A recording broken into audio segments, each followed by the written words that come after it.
accueillir les 100 ans de la Gauloise dorée, qui est une race emblématique de notre pays, puisque le coq gaulois est l'emblème national.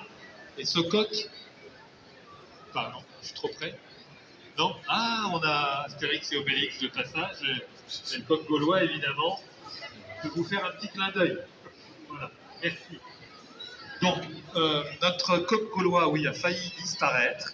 Donc, c'est important qu'on vous en parle, malgré le fait qu'il est 100 ans, l'homologation de la race est 100 ans aujourd'hui.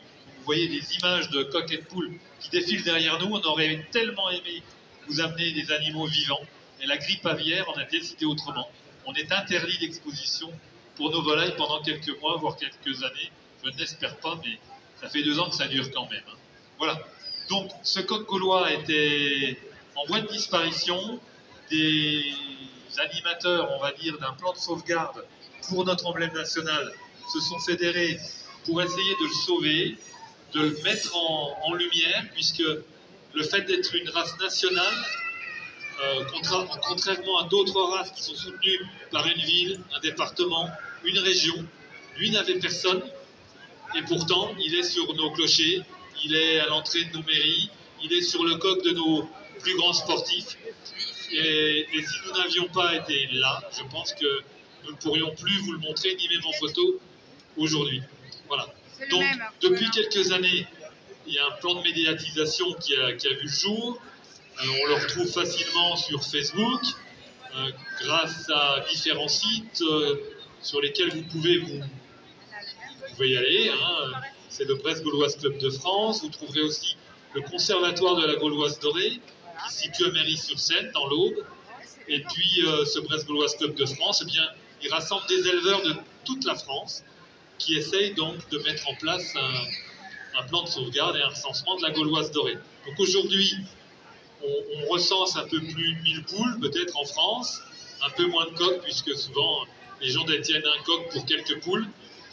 Et tout ça, malgré tout, est insuffisant, puisque l'espèce, la race, est encore très fragile en termes d'effectifs. Et si on veut qu'elle aille un peu plus loin dans notre 21e siècle, il faut continuer à la soutenir. C'est pour ça qu'on cherche à la promouvoir à travers ce salon, même si on ne peut pas en exposer vivant. Vous dire que voilà, des gens sont prêts, amateurs s'il en est, mais sont prêts à vous aider à trouver des éleveurs susceptibles de vous procurer des coqs, des poules qui pourraient trouver leur place dans votre basse-cour demain, ou vous-même vous procurez des œufs, des poussins, et quand je dis des œufs, c'est des œufs fécondés pour obtenir des poussins. Donc n'hésitez pas à vous tourner vers ces partenaires, on va dire, de soutien du coq gaulois. Donc le coq gaulois, il est en train de se promener sur l'écran qui est derrière vous. Vous voyez que le coq a un plumage particulièrement chatoyant, lustré, brillant. C'est plutôt un bel animal, en tout cas c'est comme ça que nous, on essaye de le promouvoir, mais en même temps c'est ce qu'on nous dit. La poule est beaucoup plus discrète, parce qu'elle a un plumage qui ressemble beaucoup à celui de la poule faisane. Les poussins ressemblent à des petits faisans. Vous en avez un à l'écran, ils sont très jolis, on les a pas maquillés pour la photo, ils sont nés comme ça. Voilà. Et c'est vrai qu'ils sont plutôt atypiques par rapport aux petits poussins jaunes qu'on imagine, parce que c'est plutôt ceux-là qu'on vous présente en général. Le coq a un regard très fier, son oreillon blanc est plutôt chouette. On le soutient, donc évidemment, on considère que c'est une belle race. Surtout, c'est l'emblème de la France et c'est à ce titre-là qu'elle mérite sans doute de passer à travers les siècles. Voilà, prochain.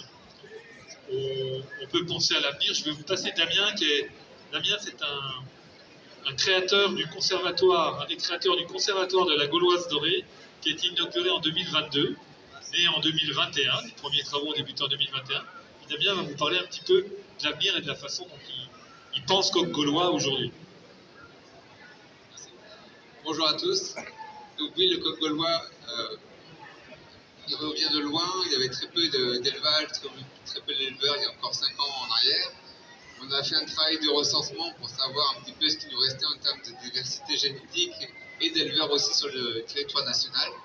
Donc on n'est pas parti d'une poignée, d'une vingtaine de personnes. Aujourd'hui, on est près de 150 à travers la France à détenir des gauloises et à pouvoir s'échanger aussi nos sujets pour éviter les problèmes de consanguinité. Donc On a en recensement cette année 153 coqs, c'est relativement peu, d'accord. Il faut imaginer en fait que sur notre territoire, on a beaucoup de basse-cour en fait. Chacun a un coq, une poule dans son jardin, mais n'a pas de coq gaulois. Quitte à avoir en fait une volaille chez soi, autant avoir un coq gaulois. Et ou une poule gauloise, avoir quelque chose un petit peu d'un peu plus gaulois, un peu plus français, et apporter un petit peu de patrimoine dans son jardin. Le coq gaulois, en fait, pourquoi il a été en voie de disparition, pourquoi il est un petit peu mis en retrait par rapport à d'autres volailles comme par exemple la poule pondeuse, justement parce qu'on n'a pas le terme pondeuse à l'intérieur, la poule gauloise n'est pas une poule à rendement. On va avoir une 150 œufs à peu près par an, et on va avoir une volaille qui va falloir, pour laquelle il va falloir environ 9 mois pour faire un coq adulte. Alors que la volaille de Brest, par exemple, en 4 mois, on va avoir quelque chose de consommable, on va dire, en termes de masse. Donc, après, comment détenir une gauloise chez soi? La gauloise est très dynamique, elle a besoin de beaucoup d'espace, d'accord? C'est un animal très volage qui va dormir dans les arbres, qui n'a pas besoin forcément d'une cabane, mais besoin de se percher pour pouvoir se protéger de la prédation, par exemple. Donc, un renard, même le coq va pouvoir certes défendre son poulailler, mais il peut passer sous les griffes du renard. Donc les arbres peuvent être une solution d'anti-prédation pour cet animal-là qui justement va se percher très facilement.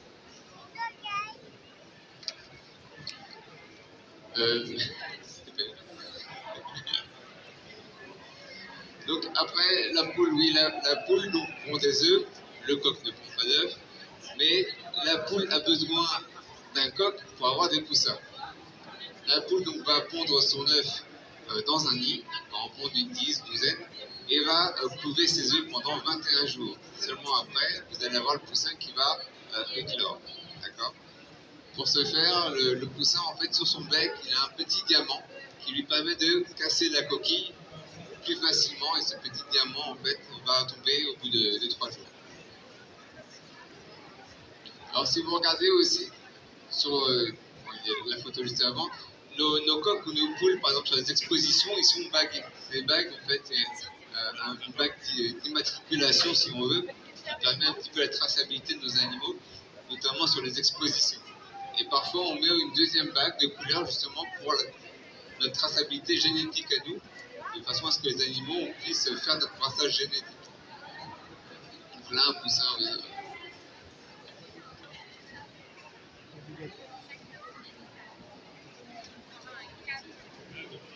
Oui, alors juste pour compléter les propos de Damien, ces bagues dont on vous a parlé, alors déjà l'œuf est blanc, la gauloise, hein, c'est très, très tendance outre-Rhin ou aux États-Unis. En France, on n'a pas l'habitude de consommer des œufs blancs, nos œufs sont plutôt bruns.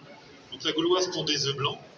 La bague qu'on trouve donc sur l'un des deux tasses des animaux qui sont présentés dans nos expositions, en fait c'est une bague qui permet la traçabilité génétique, mais elle est inviolable.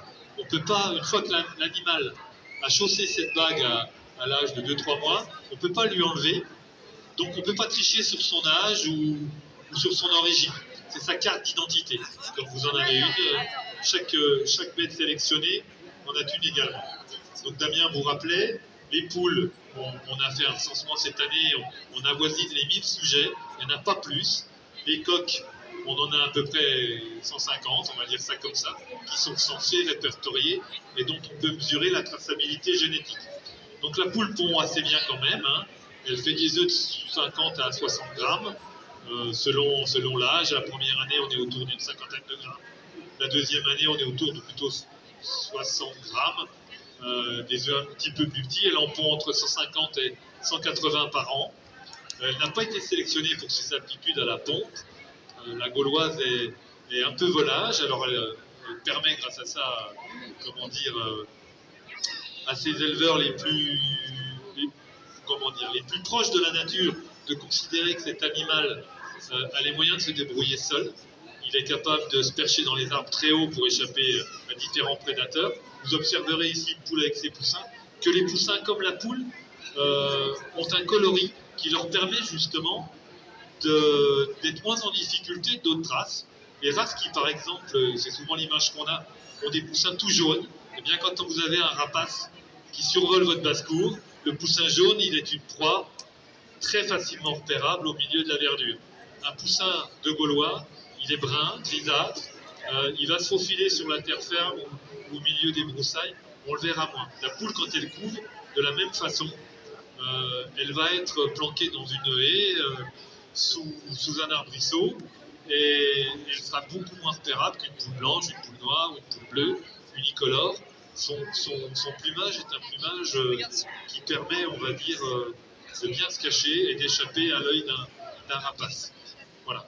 Comme la plupart des animaux sauvages, comme les faisans ou même d'autres animaux de la gent ailée, qui ont un plumage de jeunesse et puis plus tard, après la mue, un plumage d'apparat ou de maturité.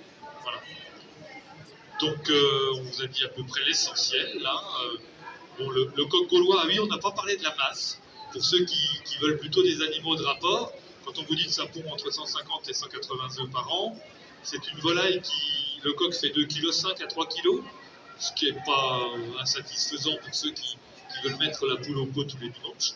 Et puis, ceux qui voudraient consommer aussi leur poule, une fois qu'elles sont allées au-delà de leur période de ponte, au pluriel, eh bien la poule, elle fait 2 kg à 2,5 kg fin d'année. Voilà. La poule pond assez tôt, en saison à 6-7 mois, une poule peut se mettre à pondre, une poule gauloise. Les coqs sont matures un peu plus tard. Quand je dis matures, c'est pas qu'ils ne sont pas capables de se reproduire, mais c'est plutôt qui n'ont pas le plumage d'apparat tel qu'il peut apparaître sur certaines photos qui défilent derrière nous. Le panache, la queue n'est pas totalement terminée, et effectivement, sa pleine maturité, on peut considérer qu'un coq l'atteint à 11 ou 12 mois. Voilà. Monsieur, je vous vois très intéressé. Vous avez des questions particulières à nous poser? Non. Le prix d'une poule, par exemple, le prix d'une poule, c'est combien? Comment? Le prix d'une poule, c'est combien? Alors, oui, bonne question. Bon, voyons, on n'en parle pas parce qu'on n'y pense pas. Oui, alors, le prix d'une poule, alors c'est selon les éleveurs, chaque éleveur fait son prix, mais c'est entre 25-30 euros. Voilà, on est dans cette fourchette d'un prix moyen pour une poule qui sera vite amortie si elle pond convenablement. Et pour qu'une poule ponde convenablement, il lui faut une bonne hygiène, une bonne alimentation et puis des heures d'ensoleillement suffisantes. C'est pour ça que dans les élevages industriels de production d'œufs, on éclaire une partie de la journée quand on est en hiver et qu'il n'y a pas assez de lumière.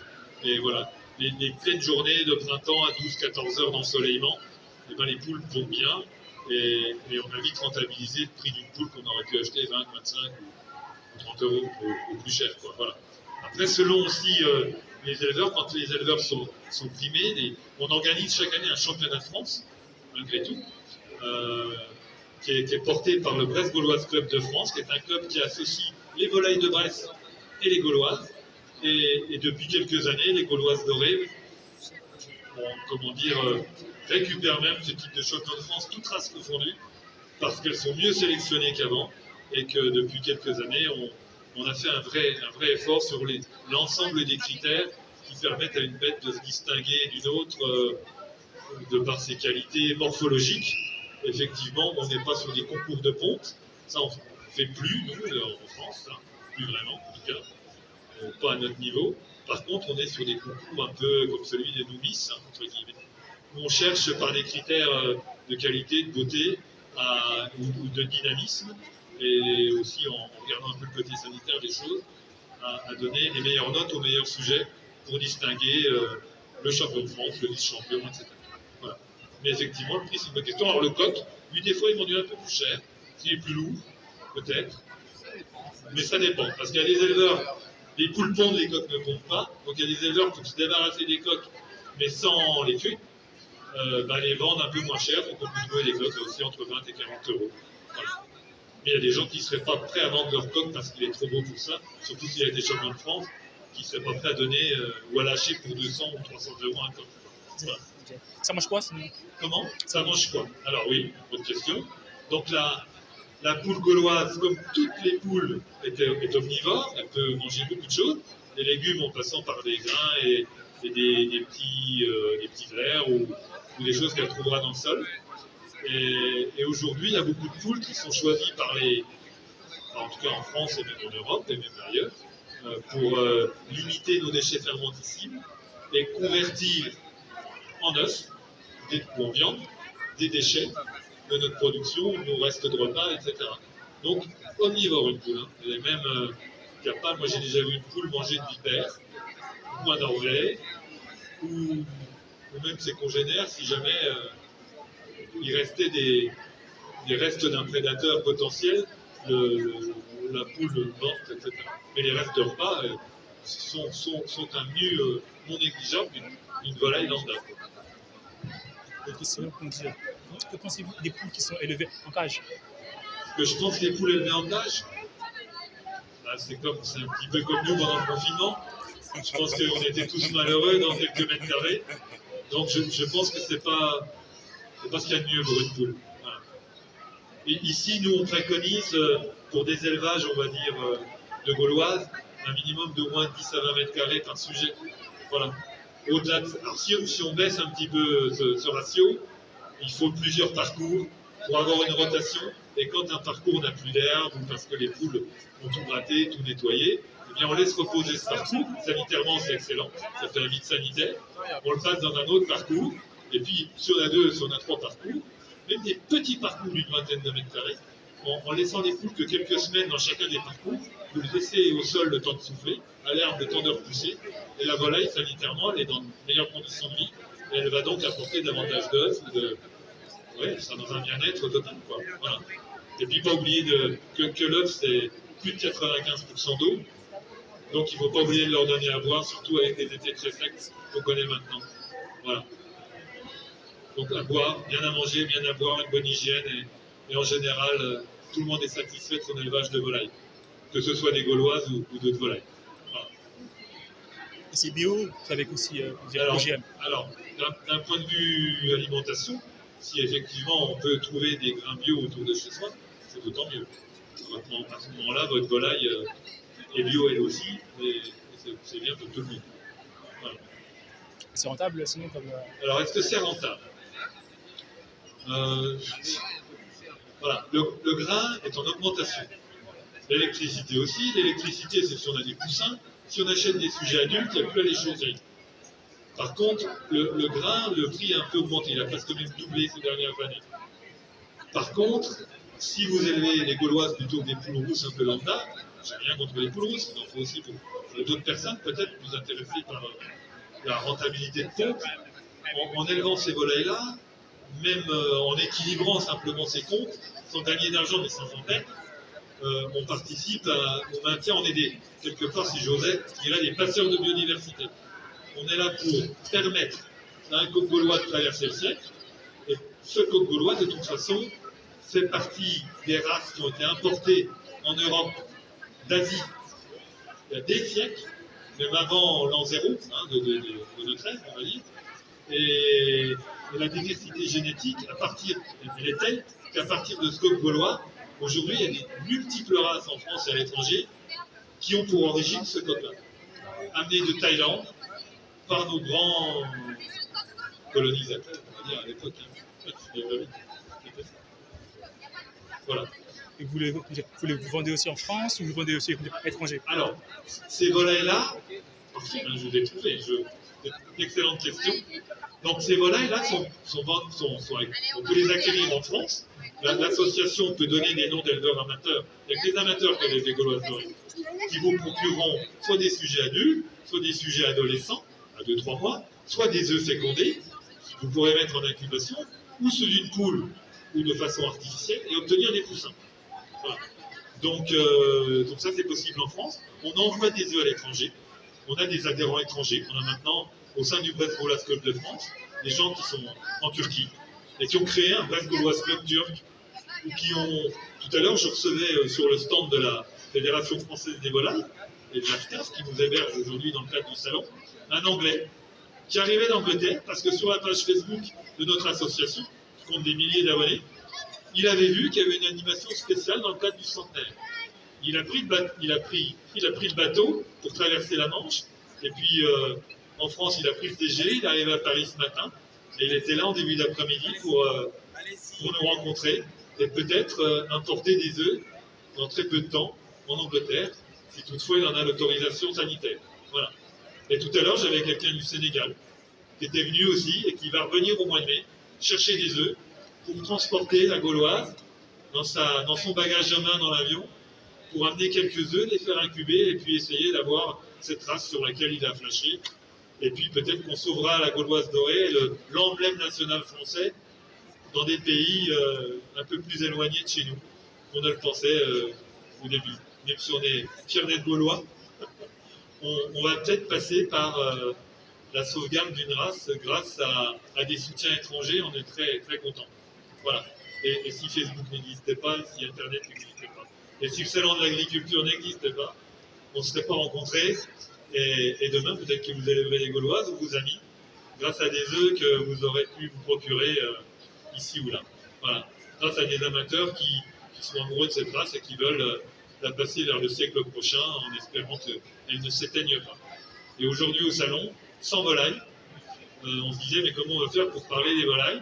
Alors grâce aux vidéos, grâce aux échanges qu'on peut avoir vous et moi, on arrive quand même à promouvoir une race gauloise qui est homologuée depuis 100 ans, cette année, le 7 septembre 2023. L'homologation de la race aura 100 ans et on espère que dans 200 ans, il y en aura encore et qu'on aura été donc ces passeurs de biodiversité qu'on souhaite être aujourd'hui. Les œufs, du coup, vous les vendez où, du coup, magasin? Alors non, on ne les vend pas en magasin, non, pas encore. Alors si demain un magasin ou une grande chaîne de magasins agricoles veut nous aider à la diffuser, on sera très, très content. Aujourd'hui, il y a un conservatoire du coq gaulois qui est né, qui a été inauguré en 2022 dans l'Aube, là, à 200 km de Paris, on va dire ça comme ça, à Méry-sur-Seine, et puis des éleveurs amateurs. Donc pour se la procurer, il faut passer par l'association de Bresse Gauloise Club de France ou le conservatoire de la Gauloise dorée. Il suffit de taper ça sur le net et vous arriverez aux coordonnées des bonnes personnes et vous pourrez sans doute vous procurer ou vous réserver des poussins ou des adultes pour débuter un élevage. Voire des œufs fécondés que vous mettrez vous-même en incubation. Voilà. C'est bon pour vous? Merci beaucoup pour l'échange. Monsieur. Bonjour monsieur. Bonjour monsieur.